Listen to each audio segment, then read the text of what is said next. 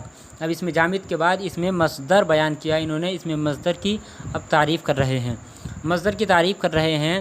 مصدر وہ اسم ہے جو کسی چیز کے ہونے یا کرنے کو بتائے۔ مصدر وہ اسم ہے جو کسی چیز کے ہونے یا کرنے کو بتائے اور اس میں کوئی خاص زمانہ نہ ہو۔ مصدر وہ اسم ہے جو کسی چیز کے ہونے یا کرنے کو بتائے اور اس میں کوئی خاص زمانہ نہ ہو، اس کو مصدر کہتے ہیں، اس کو مصدر کہتے ہیں۔ مطلب کہ سمجھیے گا اس طرح، دیکھیے مثال دے کر، جیسے کہ رفتن یہ مصدر ہے، رفتن یہ مصدر ہے، تو رفتن کا معنی ہے جانا، تو یہ کسی چیز کے ہونے یا کرنے کو بتائے۔ دیکھو تو یہ رفتن کسی نے کہا تو رفتن جانے کو بتا رہا ہے، جانے کو بتا رہا ہے، تو یہی کہا انہوں نے کہ یا تو ہونے کو بتائے یا کرنے کو بتائے۔ تو یہ مصدر جیسے رفتن جانا، تو یہ دیکھو جانے کو بتا رہا ہے، تو یہ ہوا اس میں مصدر۔ اب پھر مصدر کی تعریف پڑھ لی، مصدر کی تعریف کے بارے میں بتا رہے ہیں کہ مصدر سے اسم اور فعل بھی نکلتے ہیں، یعنی کہ مصدر جو اسم ہے، اس میں مصدر جو ہے اس مصدر سے اسم اور فعل بھی نکلتے ہیں، یعنی کہ اسم بھی نکلتا ہے اور فعل بھی نکلتا ہے۔ اب مصدر کی پہچان بتا رہے ہیں آگے کہ مصدر کی پہچان آپ کس طرح کریں گے۔ تو دیکھیے فارسی میں مصدر کے آخر میں دن یا تن ہوتا ہے، یعنی کہ فارسی میں اگر آپ مصدر کی پہچان کرنا چاہیں گے تو مصدر کی پہچان یہ ہے کہ فارسی میں مصدر کے آخر میں لفظ دن ہوگا یا لفظ تن ہوگا، ان دونوں میں سے کوئی لفظ ہوگا، وہی مصدر ہوگا، اور اس کا اردو ترجمہ کیا جائے تو آخر میں نہ آتا ہے۔ یہ مصدر کا اردو میں جیسے جانا، کھانا، آنا، اس طریقے سے اگر اردو میں ترجمہ کیا جائے تو آخر میں نہ آتا ہے، یہ مصدر کی پہچان ہے۔ اب اس کے بعد مصدر کی قسمیں بیان کر رہے ہیں کہ مصدر کی کتنی قسمیں ہیں، مصدر کی قسمیں بیان کر رہے ہیں کہ مصدر کی کتنی قسمیں ہیں، تو بتا رہے ہیں مصدر کی چند قسمیں ہیں، یعنی کہ مصدر کی اس طرح کہہ لیجئے کہ مصدر کی 4 قسمیں ہیں، مصدر کی 4 قسمیں ہیں، مصدر اصلی، مصدر جعلی، مصدر متصرف اور مصدر مقتضب۔ 4 قسمیں انہوں نے مصدر کی انشاءاللہ ان چاروں کی تعریف ہم کل دوسرے سبق میں بتائیں گے انشاءاللہ عز و جل۔